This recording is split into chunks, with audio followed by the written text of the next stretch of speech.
Friends, good morning అండి. బాగున్నారా friends? మేమైతే చాలా బాగున్నాం ఫ్రెండ్స్. మీరు కూడా బాగుండాలని కోరుకుంటున్నామండి, ప్రతి ఒక్కరు కూడా ఫ్రెండ్స్. కానీ చిన్న సలహా అండి, అందరూ మగవాళ్ళు కాదు, కొంతమంది మగవాళ్ళు, చాలామంది అండి, మీకు అవసరం లేనప్పుడు పెళ్ళిళ్ళు కానీ ప్రేమ కానీ ఒక ఆడదాన్ని ఎప్పుడు కూడా ఫ్రెండ్స్ మీ స్వార్థం కోసం ఆడుకొని వదిలేయమాకండి. చాలామంది చేసే చిన్న చిన్న పొరపాట్లకి, ఎందుకంటే ఆశ అందరినీ కూడా ఆలోచింప చెయ్యనీయదు.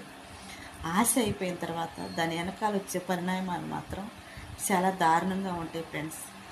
ఆలోచన లేకుండా చేసే తప్పుల కోసం ఒక మనిషిని ఇష్టపడవచ్చు, ఒక మనిషిని అవసరం కోసం వాడుకొని వదిలేయచ్చు, ఒక మనిషిని స్వార్థానికి బలి చేయొచ్చు, నిన్ను నమ్మి వచ్చిన కోసం నీ అవసరానికి వాడుకొని వదిలేయచ్చు.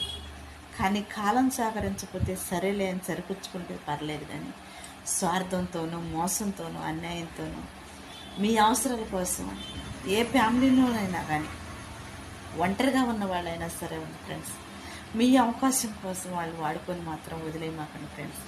ఎందుకంటే మీ స్వార్థానికి బలైపోతే నీ కుటుంబం బాధపడిద్ది, తను బాధపడుతుంటారు. ఒక ఆడదానికి కన్నీళ్ళు ఏ మగవాడికి మంచిది కాదని ఫ్రెండ్స్, ప్రతి ఒక్క మగవాళ్ళు కూడా గుర్తుంచుకోనండి. చాలామంది తాత్కాలికంగా వాడుకొని వదిలేసిన వాళ్ళు ఎంతోమంది ఆడవాళ్ళు జీవితాల్లో